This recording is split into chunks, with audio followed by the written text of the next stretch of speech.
محمد غوث پیارے، ہاں ہاں، جو ابین کالج کے وہ پروفیسر بھی رہے تھے جی ریٹائرمنٹ کے بعد، انہوں نے خطاطی سکھایا، جی انہیں کی میں شاگردہ ہوں جی، بہت خطاطی میں۔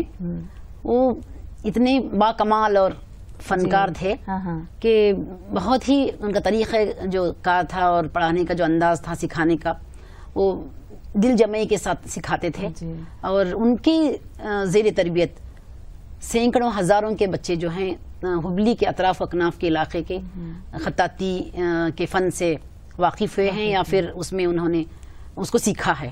لیکن آپ واحد تھے نہیں، بہت سکھانے والے؟ نہیں، تو میں سکھانے والی واحد نہیں تھی، میں اسسٹنٹ کاتب تھی، یعنی انسٹرکٹر کہتے تھے ہم کو۔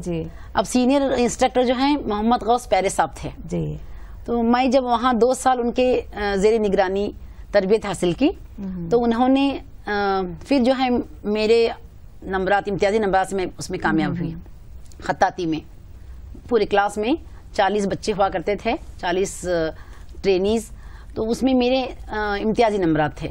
تو نہرو کالج کی کرم فرمائی سمجھے، نہرو کالج کے منتظمین اور میرے جو استاد محمد غوث پیارے سر نے مجھے اس قابل سمجھا کہ میں ان کی اسسٹنٹ بن کر یا ان کے ہاتھ میں جونیئر کاتب کی حیثیت سے میں کام کروں، تو یہ میرے لیے فخر کا باعث ہے، اور یہ شرف مجھے حاصل ہوا۔ میں تقریباً 8 سال میں نے وہاں سکھایا ہے۔ پیارے سر بھی سکھاتے تھے، وہ سینئر تھے، میں جونیئر تھی، ان کے بازو میں رہتی تھی، ایک ہی 2 ٹیبل ساتھ ساتھ ہم بیٹھتے تھے، اور 4-5 گھنٹے کا یہ کلاس ہوتی تھی، درمیان میں آدھے گھنٹے کا وقفہ ہوتا تھا۔ اس طرح سے ہم نے خطاطی سیکھی 2 سال، اور اسی درمیان میں نے کئی مقابلوں میں حصہ لیا خطاطی کے، اور اس میں اول انعام بھی حاصل کیے، بین الاقوامی سطح پر بھی غالباً آپ کو پرائز دیا گیا ہے۔ یہ ہمارے لیے باعث فخر کی بات ہے، خاص طور پر دھاور ڈسٹرکٹ والوں کے لیے۔ جب میں ابھی زیر تربیت تھی تو خط غبار میں ایک تو یہ بنایا تھا، کتابت میں نے کی تھی خط غبار میں، جو بہت باریک حروف ہوتے ہیں جو نظر نہیں آتے، جس کو اس کے ذریعے مائکروسکوپ یا پھر چشمے کے ذریعے ہی پڑھنا پڑتا ہے۔ تو ویسے ایک خط کو میں نے لکھ کر بھیجا، تو کشمیر کے ایک نمائش میں اس کو رکھا گیا، بہت خوب، اور اسے جو ہے خرید بھی لیا، اور اس کے پیسے بھی آئے تھے جو میرے کالج کے پتے پر بھیجا گیا تھا۔ اور ایک انعام مجھے ملا، ویسٹ بنگال کتابت خطاطی ایوارڈ، ویسٹ بنگال گورنر خطاطی ایوارڈ اس کا ٹائٹل تھا۔ تو اس میں مجھے پہلا انعام ملا مشترکہ طور پر، اور مجھے خبر بھی نہیں تھی اس بات کی، میں نے حصہ لیا تھا، انعام ملا، اور اخبار میں جب نام میں نے دیکھا، میرے بھائی نے اگر کہا کہ تمہارا نام آیا ہے اخبار میں، تب مجھے پتا چلا کہ مجھے انعام ملا ہے۔ اس طرح سے میں کلکتہ بھی جا کر آئی، ایک محفل کا انعقاد کیا گیا تھا جس میں مجھے انعام دیا گیا، خطاطی کا ایوارڈ دیا گیا، گورنر کے ویسٹ بنگال گورنر ایوارڈ، یہ پہلا انعام ہے۔ دوسرا جو ہے ریاستی سطح پر تیسرا انعام ملا تھا مجھے خورشید عالم خان کے زمانے میں، انہی کے دستے مبارک سے میں نے انعام حاصل کیا تھا، جس کو جو ہے اس زمانے کی ٹی وی چینل یعنی T V news Kannada news میں بتایا گیا تھا۔ یہ 90-91 کی بات ہے، 1990 اور 91 کی۔ اچھا، اس کے بعد جو ہے بین الاقوامی سطح پر ترکستان میں مقابلے ہو رہے تھے، تو جس کی خبر مجھے ملی، تو میں نے بھی وہاں پر میرے ان کے چند شرائط ہوتے ہیں اور انہی کے کچھ گائیڈ لائنس ہوتے ہیں، ان گائیڈ لائنس کے درمیان اس کو سامنے رکھ کر ہم کو کتابت کرنی ہوتی ہے، اور انہوں نے جو ٹیکسٹ وہ دیتے ہیں یا جو متن دیتے ہیں، اس متن کو ہم جو ہے کتابت کر کے اسے مختلف خطوں کے ذریعے، جیسے خط سلس ہے، خط غبار ہے، ابھی وہ آپ کے پاس موجود ہے؟ جی، کیٹلاگ میں وہاں پہ انعام تو نہیں ملا، البتہ بین الاقوامی سطح پر انٹرنیشنل کیلیگرافی کیٹلاگ بول کے ایک جو شائع ہوتا ہے، اس میں میرا نام اور ہندوستان کا نام ہے، میرے کالج کا نام ہے، بہت ہمارے لیے 2 مرتبہ میں نے وہاں حصہ لیا تھا۔ یہ تو اردو زبان و ادب سے آپ کا لگاؤ کا تذکرہ ہے اور وابستگی کے متعلق آپ نے بتایا۔ ہمیں یہ بتائیں کہ اردو نثر میں خواتین کا کیا کردار تھا اور رہا ہے؟ اردو زبان و ادب میں خواتین کا کردار بڑا اہم رہا ہے۔ جی، پروجیکٹ نہیں بلکہ ایک سیمینار میں نے منعقد کیا تھا، میرا پروجیکٹ نہیں ہے اس موضوع پر، وہ ایک دوسرا عنوان ہے یا موضوع ہے۔ اب یہاں پہ میں نے سیمینار منعقد کیا تھا 2010-11 میں، 11 کی بات ہے۔ تو جب پہلی مرتبہ میں کوآرڈینیٹر تھی شعبہ اردو فارسی کرناٹکا یونیورسٹی دھارواڑ میں. تو اس وقت میں نے سوچا کہ ایک کانفرنس کروں. تو میں نے کانفرنس کیا کیونکہ پہلا تجربہ تھا میرا. میں کم علم یا پھر کم تجربہ کار تھی اس زمانے میں. مجھے اتنا یہ پختگی مجھ میں نہیں تھی, لیکن پھر بھی میں نے ہمت کی تھی. تو کافی حد تک کامیاب رہا وہ کانفرنس. سب نے دیکھا ہے, کامیاب بھی رہا. ظاہر سی بات ہے اس میں جو عنوان آپ نے طے کیا تھا یا جتنے مقالے اس کانفرنس میں پڑھے گئے اس کو کتابی شکل آپ نے دی ہوگی. جی بالکل, تمام مضامین جو تھے ترتیب دے کر میں نے اسے یکجا کیا ہے. ایک یعنی جو پروسیڈنگز ہوتے ہیں اس طرح سے میں نے اسے لایا ہے. البتہ اسے ISBN نمبر کے ساتھ شائع کرنے کے لیے میں نے رکھا ہے. ضرور, لیکن ہمیں یہ بتائیں آپ, ظاہر سی بات ہے جتنے مقالے آپ کے پاس آئے ہوں گے وہ جو کارکردگی رہی اس کانفرنس کی, اس میں تو عنوان اپنے کیا کہتے ہیں اردو زبان و ادب میں جو کردار رہا ہے خواتین کا وہ رکھا تھا. تو اس نہج پہ ہمیں بتائیں کہ اس کا ماضی کیسا رہا ہے اور حال کیسا ہے. اردو ادب کا ذکر کریں گے, نثر کی طرف ہم آئیں گے. اگر ہم اردو ادب کا ذکر کریں گے تو خواتین قلمکار جو ہیں ان کا ہر زمانے میں اہم رول رہا ہے. خاص کر کے 18ویں صدی میں سے ہی خواتین لکھنا شروع کر دی تھیں. اس میں ایک نام آتا ہے مہالکھا چندہ, جو اردو شاعری کی پہلی خاتون ہیں جنہوں نے ایک دیوان بھی مرتب کیا ہے. اور اگر ہم اس کے بعد ایک لطف النساء, اس کے بعد لطف النساء آتی ہیں, انہوں نے بھی ایک دیوان مرتب کیا ہے. یہ پہلی. اور دوسری جو ہے رشید لطف النساء نہیں, رشید جو ہے وہ رشید النساء ناول نگار ہیں, یا لطف النساء شاعرہ تھیں جنہوں نے دیوان مرتب کیا. پہلی مرتبہ جب اردو میں خواتین کا جو دیوان ہے 18ویں صدی میں مرتب ہوا. ترتیب دینے والی پہلی مہالکھا چندہ اور دوسری لطف النساء. انہوں نے اپنے کلام کو دیوان کی شکل میں شائع کیا. یہ 18ویں صدی کی بات کر رہے ہیں. اور اس کے بعد اگر ہم آئیں گے نثر کی بات جو کر رہے ہیں آپ, نثر میں جو ہے خواتین کے نمایاں حصہ رہا ہے. ان کے بے حساب خواتین نے خاص طور پہ اب خدیجہ مستور کا ذکر کریں آپ, قرۃ العین حیدر, عصمت چغتائی, وہ ایسی تحریریں تھی آج تک اس کی نقل کہیں بھی دکھائی نہیں دیتی یا کوئی کر نہیں سکتا کہے. ایسی عکاسی انہوں نے سماج کی کی تھی. آپ کیا کہتی ہیں اس کے متعلق؟ بالکل میں اس سے متفق ہوں. ایک تفصیل ہے, ایک فہرست اتنی لمبی ہے خواتین ناول نگار اور افسانہ نگاروں کی کہ افسانے اور ناول میں خواتین لکھنے والی ان کی جو فہرست ہے یا تعداد ہے شاعری میں کم ہے. یعنی افسانہ اور ناول نگاری کے موضوع پر بہت یعنی بے حساب خواتین لکھا گیا, بے انتہا لکھا گیا. اور بہت ساری خواتین ناول نگار اور افسانہ نگار ہیں جن کے نام ہیں. پہلی مرتبہ جو رشید النساء کا اگر ذکر کریں گے تو ڈپٹی نذیر احمد, جہاں ایک طرف اولیت ناول نگاری میں اولیت حاصل ہے ڈپٹی نذیر احمد کو, وہیں رشید النساء بھی کچھ فاصلے پر وہ بھی لکھنا شروع کر دی تھی. اور ڈپٹی نذیر احمد کے ناولوں سے ہی انہوں نے اثر قبول کیا تھا, متاثر تھی. اور انہوں نے اپنی دیباچے میں لکھا ہے, ان کا ذکر کیا ہے کہ انہی کے ایما پر انہی کے ناولوں کو پڑھ کر ان میں وہ بات پیدا ہوئی یا ان کا اسلوب انہوں نے اپنایا اور انہوں نے بھی ناول لکھا. کیا وہ اس زمانے کا جو اسلوب رہا اور آج کے جو خواتین قلمکار ہیں کہیں میل کھاتا ہے یا بہت فرق ہے؟ وہی تو میں بتا رہی ہوں کہ ادب اپنے زمانے کا عکاس ہوتا ہے. یعنی ہر زمانے کا جو ادب ہوتا ہے اس زمانے کی سماجی زندگی, سیاسی زندگی یا نجی زندگی, یعنی ہر شعبے کو, زندگی کے تمام جتنے بھی شعبے ہیں, شعبے جات کو عیاں کرتا ہے. اور پھر اس زمانے کے جو شاعرات تھے یا ناول نگار یا افسانہ نگار تھے, اس زمانے کے حالات اور اس زمانے کے جو احساسات تھے, جذبات تھے یا خیالات تھے, خواتین کی جو اس کو مد نظر رکھ انہوں نے لکھا. ان کی ضرورتیں اور ان کے حالات, جی. ان کے حالات کو لیں گے. اگر ہم خواتین کے حالات کا اگر ذکر کریں تو ان کے حالات کو, ان کے مسائل کو انہوں نے اپنے ناولوں اور افسانوں کے ذریعے پیش کیا ہے ہر زمانے میں. اور خاص کر کے 20ویں صدی کا جو آغاز ہے وہ افسانہ نگاری کا جو ہے سنہرا دور کہلاتا ہے.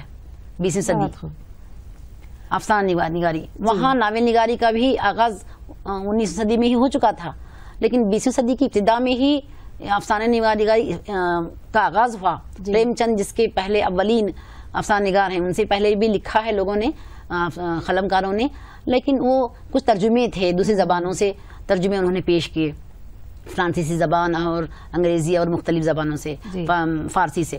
لیکن پریم چند نے ہندوستانی تہذیب کو اور ہندوستان کی دیہاتی زندگی کو پیش کیا. ان کے ساتھ ساتھ خواتین, ہمارے جو ان کے ہم عصر جو خواتین تھیں, انہوں نے بھی ان سے پیچھے نہیں رہی. وہ اپنے افسانوں میں, اپنے ناولوں میں اپنے زمانے کے حالات اور مسائل اور اس زمانے کے تقاضے اور تحریکیں بھی چلی اس زمانے میں, جیسے کہ ترقی پسند تحریک ہے, ترقی پسند تحریک کے تمام تقاضوں کو انہوں نے ملحوظ رکھا اور اسے وابستہ ہو کر لکھا. جیسے متاثر تھی وہ ترقی پسند بالکل سے. خرۃ الحیدر کا ذکر, اس میں خرۃ الحیدر بہت اہمیت رکھتی ہیں, ان کا خط بہت بڑا ہے. اس میں انہوں نے اپنے ناولوں میں حقیقت نگاری کی ہے, حقیقت پسندی کا رجحان رہا. جی, ناول نگاری ہو یا افسانہ نگاری ہو, دونوں ساتھ ساتھ چلے. انہوں نے دونوں اصناف میں تبادلہ خدیجہ مستور بھی اسی زمانے. جی بالکل. خدیجہ مستور کی بات کیا ہے, خدیجہ مستور کے ناولوں میں ایک تو اپنے زمانے کے عکاسی بھی ہے, گھریلو مسائل بھی ہیں, ساتھ ساتھ تقسیم ہند کے جو مسائل, سب سے بڑا مسئلہ, جی تقسیم ہند کے بعد جو مسائل پیدا ہوئے سماج میں, معاشرے میں اور نجی زندگی میں جو مسائل پیدا ہوئے, ان کو بھی انہوں نے بڑی خوبصورتی سے, بڑی سچائی کے ساتھ اور اس کی خوبصورت عکاسی کی ہے. اور وہ زمانے, وہ ان کی جو ناولیں ہیں یا افسانے ہیں, وہ زمانے کی تاریخی کتابیں بن گئی ہیں, جو واقعات اور جو باتیں انہوں نے بتائیں. اور زمان و مکان جو ناول نگاری یا افسانہ نگاری کا ایک عنصر ہے, فن کا عنصر ہے, تو اس کو اگر ہم اس کے تحت پڑھیں گے تو ان کے ناولوں میں اس زمانے کے حالات ہم دیکھ سکتے ہیں, سمجھ سکتے ہیں. جی, یہ تو رہی نثر کی بات. پروین شاکر, ادا جعفری, لتا حیا, ان کی شاعری کی کیا خاص بات ہے؟ ہم نے تو ابھی تک نثر والی بات کی, اب شاعری کے متعلق ہمیں بتائیں. اب ادا جعفری کا اگر ذکر ہم کریں گے تو ادا جعفری اردو شاعری کی خاتون اول کہلاتی ہیں. میں اس سے پہلے میں نے کہا کہ مہلخہ چندہ 18ویں صدی کی شاعرہ تھیں, اس کے بعد جو صاحب دیوان شاعرہ گزری ہیں, اس کے بعد لطف النساء امتیاز بھی جو ہے ایک دیوان انہوں نے مرتب کیا, اور وہ بھی جو ان کو بھی اس زمانے کی یعنی 19ویں صدی کے خاتون شاعرہ ہیں.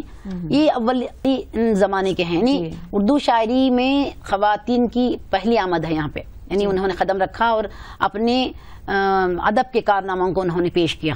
ادب میں انہوں نے حصہ لیا اور اپنی خدمات انجام دیے, مہلخہ چندہ اور لطف النساء.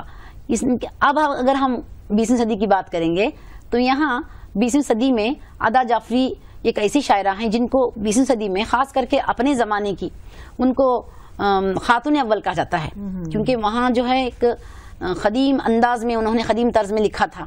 دونوں شاعرات جو لطف النساء ہیں یا پھر مہلخہ چندہ ہیں. ادا جعفری کی شاعری جو ہے وہ عجیب شخص ہے, پانیوں کے گھر میں رہتا ہے, ایک طرح سے علامت پیرا ہے. جی بالکل. پروین شاکر ایک ایسی شاعرہ ہیں جنہوں نے ہر رنگ میں شاعری کی ہے, ہر رنگ میں. ایسا نہیں کہ انہوں نے اسی پر کیا ہے, اس کا زیادہ یہ جو ہے اسے بہت زیادہ اس پر کام کیا ہے, اس پر انہوں نے اپنے کلام کو پیش کیا ہے, لیکن ہر موضوع پر انہوں نے شاعری کی ہے. ہر موضوع پر کوئی بھی ایسا موضوع نہیں رہا, ماں پر, بیٹے پر, زندگی کے جتنے بھی کردار ہیں وہ ہر ایک کردار پر انہوں نے اپنے جذبات و احساسات کا اظہار کیا ہے. اور پھر ان کے میں چند کلام آپ کو پیش کروں گی. انہوں نے اپنے جذبات و احساسات کو اس قدر خوبصورت انداز میں بیان کیا ہے کہ ایک طرف عورت کے ٹوٹنے اور بکھرنے کا منظر پیش کرتی ہیں, تو دوسری طرف جو ہے انہیں ہر حال میں جینے کا سلیقہ سکھاتی ہیں اور حوصلہ عطا کرتی ہیں جی. اور اگر ان کے چند کلام اگر آپ سننا چاہیں تو کیسے کہہ دوں کہ مجھے چھوڑ دیا ہے اس نے جی. کیسے کہہ دوں کہ مجھے چھوڑ دیا ہے اس نے، بات تو سچ ہے مگر بات ہے رسوائی کی. بہت خوب. یہ خواتین کے جو احساسات ہیں، خواتین کے ساتھ جو بھی ہوتا ہے وہ کہنے سے ہچکچاتی ہے. ہر زمانے میں ہر گھر کی بات ہے یہ، ہر عورت ہچکچاتی ہے، تو رسوائی کا خوف کھاتی ہے عورت. لیکن یہ بڑی ہی جدید خیالات کی مالک تھی. بالکل ان کے ہم جھجک ہمیں دکھائی دیتی ہے. اب دیکھیے ان کی جو چند اور اشعار ہیں جی. وقت سے کوئی شکایت ہے نہ افلاک سے ہے، وقت سے کوئی شکایت ہے نہ افلاک سے ہے، یہی کیا کم ہے کہ نسبت مجھے اس خاک سے ہے. یعنی اب دیکھیے میں اس کی وضاحت نہیں کروں گی. بزم انجم میں خبا خاک کی پہنی میں نے، بزم انجم میں خبا خاک کی پہنی میں نے، اور میری ساری فضیلت اسی پوشاک کی سے ہے، اسی پوشاک سے ہے. لتا حیا کی اگر آپ بات کرتے ہیں تو لتا حیا کہتی ہیں کہ میں نے ویرانے کا گلزار بنا رکھا ہے، جی کیا برا ہے جو حقیقت کو چھپا رکھا ہے. یہ لتا حیا کا طریقہ کار ہے. جی جی تو جو آج ہم لتا حیا کو سنتے ہیں جی، یا ہم ان کے ایک حد درجہ ایک دیوان کی تاریخ ہے سمجھے ان کی شاعری کو لے کر، تو کیا کہیں آپ وہ چیز جو پروین اور ادا جعفری میں ہم دیکھتے ہیں وہ لتا حیا میں دکھائی دیتی ہے یا ان کی شاعری میں موجود ہے؟ بالکل موجود ہے. لتا حیا بھی ایک آج کے زمانے میں یعنی موجودہ زمانے میں لتا حیا کی جو شہرت ہے عالمی سطح پر وہ روز روشن کی طرح ہے. آپ جانتے ہیں اور جانتے ہیں وہ گھر گھر میں پہنچی ہوئی ہیں، کیونکہ آج جو میڈیا ہے، موبائل ہے اور بہت سارے جو ذرائع ہیں، ان کے ذریعے لتا حیا کی جو شاعری ہے گھر گھر پہنچی ہوئی ہے. ان پڑھ بھی سنتے ہیں ان کی شاعری کو اور پڑھے لکھے بھی سنتے ہیں. گھریلو خواتین بھی سنتے ہیں اور پھر پڑھے لکھے نوکری پیشہ کے وہ مطلب ان کے وہاں کیا ہے آسان لب و لہجہ ہے جو ہر کسی کے سمجھ میں آ جائے. جی. اور لتا حیا جو ہیں جو راجستھان کی بیٹی ہیں اور وجدانی طور پر اور روحانی طور پر میر تقی میر کو اپنا استاد مانتی ہیں. جی تو انہی کے کلام کو سامنے رکھ کر انہوں نے طب آزمائی کی ہے، مشق کیا ہے، اسلوب ان کا اپنایا ہے. بالکل بالکل.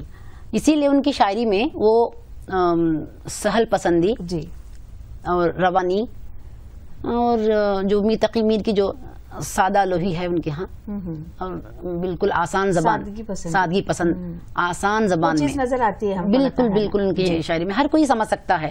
دیکھیے ان کی ایک میں کہوں گی کہ ان کی شاعری میں ایک برجستگی ہے، تسلسل ہے اور تواتر ہے. انہوں نے کبھی کبھار جو ہی آپ دیکھتے رہیے کہ اسٹیج پر جب جاتی ہیں تو حالات کے تحت یا ماحول کے تحت برجستہ شاعری کرتی ہیں، وہ کہتی ہیں شعر کرتی ہیں. ہم سب جانتے ہیں. تو ان کی جو مشہور نظم ہے تجھے نئی صدی کا سلام اردو، ایک بہت مشہور نظم ہے ان کی، تجھے نئی صدی کا سلام اردو، جس کی وجہ سے وہ گھر گھر پہنچی ہوئی ہیں، ان کی شہرت گھر گھر پہنچی ہے. اس میں اردو زبان کی جن لطافتوں اور نزاکتوں کا ذکر کیا ہے انہیں سن کر اردو کے شیدائیوں کی روح جو ہے مسرور ہو جاتی ہے. اس نظم کے 2 میں شعر پیش کروں گی آپ کے سامنے. صبح کا پہلا پیام اردو، ڈھلتی ہوئی سی جیسے شام اردو، اترے جو تارے وہی بام اردو، اترے جو تارے وہی بام اردو، بڑی کمسن گلفام اردو. یہ اردو کے تعلق سے ان کے احساسات ہیں. نثر اور شاعری کے متعلق تو ہمیں بتایا. سامعین اور ناظرین جو سن رہے ہیں اور دیکھ رہے ہیں، اردو زبان اور ادب کے متعلق کیا ہے مفید باتیں ڈاکٹر سلیمہ بی کولور نے آپ کے سامنے رکھی اور بتایا کہ ان کو زبان و ادب سے کس طرح کا لگاؤ ہے. امید ہے آپ سب اس سے مستفید ہوئے ہوں گے. میڈم دوردرشن میں آنے اور ہمیں اپنی مفید باتوں سے معلومات حاصل کرانے کے لیے میں آپ کا ڈی ڈی کی جانب سے بہت بہت شکریہ ادا کرتی ہوں. شکریہ. میں بھی آپ کا اور دوردرشن کے تمام منتظمین تہہ دل سے شکریہ ادا کرتی ہوں. جی.